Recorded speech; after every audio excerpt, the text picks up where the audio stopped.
Well, hello, my friend. Welcome back to another episode of the From Chaos to Peace podcast, where I talk about how clutter is so much more than you think, and we put a spiritual twist on clearing that clutter to get organized. Thank you so much for allowing me back into your ears. Well, hello, my friend. I'm Conny, Graf, your host. Welcome back to the podcast. Today, I want to continue the series I started in episode 260, where I'm rebelling against all those decluttering rules that make you feel like you're doing it wrong or that you're failing. And today, I'm busting a big one. You might have heard some gurus push the idea that you should be harsh and eliminate anything that doesn't serve you, that you need to force yourself to get rid of things just for the sake of it. So, it usually goes something like this. If it doesn't serve you, out it goes. If it doesn't spark joy, thank it and toss it. If you haven't used it in 6 months, you're probably never going to use it again. And off it goes. It sounds a bit dramatic, right? And for some people that might feel empowering, who knows? But for most of us, it just adds pressure, guilt, and fear of making the wrong decision. And then there is that rule that says you can only touch something once. I put that in the same bucket, meaning you make a decision right away, no second chances, no circling back. And if you hesitate, you're doing it wrong. And really, that's not flying with me. The problem with this cutthroat decluttering, how I want to call it, is being harsh with yourself often leads to regret, resentment, or just giving up altogether because you realize you can't do it. And that will lead to mental clutter and emotional clutter, as I often talk here on the podcast.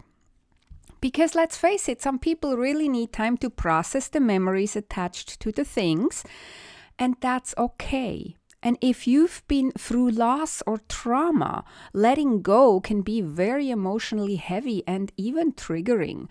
So you deserve compassion, not pressure.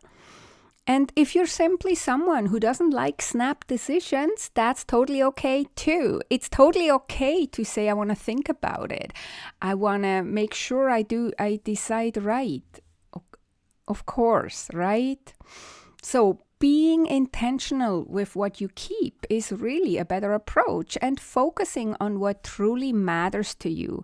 And then let the rest go when you're ready. And it's so much easier to figure out what the rest is when you have identified what truly matters to you. So decluttering isn't about deprivation. It's about making space. It's about abundance, but abundance for your values, for peace, and for your next chapter in your life, possibly. And once you understand that this whole decluttering is a process and not a one-time event, like I talked at length in episode 260, you can let go of that pressure too, that you have to be cutthroat, right? Because you're not failing, you're just moving through at your own pace and your own rhythm. And so today I want to offer a more grounded and compassionate approach. And this is the process I use with my clients. So for each item, you ask yourself, do I use this? Or when have I used it last? Do I love this? Do I enjoy having it in my life? Does it support who I'm becoming? Is it aligned with who I want to become, or with who I want to be? And if the answer is no to more than one of these questions, that might be a signal that it's time to let it go. But like a lot of people on social media, I see these memes, right, where then somebody says, well, then I probably should let go of my tax return because I don't love it. And it doesn't support who I'm becoming. And of course, that's not working, right? Like there is certain things we just have to do and have to keep. And so that's not what I'm talking about. But all the other things, all the stuff that isn't legally required, You can ask these questions. Do I use it? Or when have I used it last? Do I love it? Do I enjoy having it in my life? And does it support who I'm becoming or who I want to be?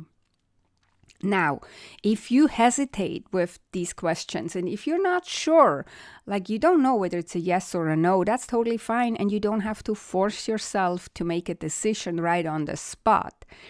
You can just set it aside into a dilemma box. That's how I call this box. It's a dilemma box because you're in a dilemma. You don't know how to decide, right? What you then do, there is some rules or principles around the dilemma box, because we don't just want to put it in a box and then put it in the basement and forget about it. That's not what the dilemma box is. The dilemma box works like this. You put it in the box and then you close the box. You put that box away out of sight, and then you come back to it in a few days or a few weeks or even a month, right? And then you ask yourself, before you even open this box, do I remember what's in this box? If you don't remember, that might be a good sign that you really don't need this item, or any of the items for that matter that you have in that dilemma box. Now, if you do remember, or even if you don't remember and you eventually open the box, you can ask yourself, did I miss this item while it was gone? And also, a good question sometimes to decide whether you want to keep it or not is, if I saw this in a store today, would I buy it again? This is also often a good indication. If you said, no, I probably wouldn't buy this, then that's probably a good sign too that you're ready to let it go, right? And all these questions just help you to not make harsh decisions, not make hasty decisions that you later might regret. And again, if you, even after having it in the dilemma box, the answer is still a maybe, then no pressure. Just stay open and keep observing what you notice about this item and you. Even thinking about decluttering is really part of the process. The only thing you have to be a little bit mindful of is that you're not just like suppressing it and pushing it to the side and never deal with it at all, right? And not everything can be a dilemma item either. If you have everything as a dilemma item, then you're sabotaging yourself in a way, which then needs some deeper reflection on why that would be. And what I want to end with is, as always, different personality approach different things differently or approach things differently. If you are a fire type, you love bold decisions and you might be okay with a more ruthless and fast approach, like I said, that the gurus sometimes suggest, right? And that's fine too. I'm not saying you can't do it that way. So if you feel attracted to that kind of decluttering, that's fine too. Just be mindful, because you can be very impulsive as a fire type, and the risk is that you then discard something too quickly and later regret it. And ask me how I know, because that's what has happened to me before. It's not the end of the world, but you want to still be careful.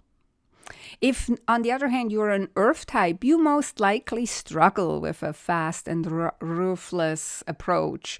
And you prefer anyways to have a plan. And you feel more grounded when you know there is no rush.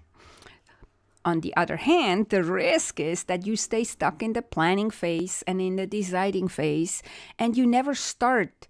So make sure you don't fall into that trap. If you're an air type, you tend to overthink things and get sidetracked so easily. So a faster and bold approach might be in your favor. So what these gurus suggest might work for you.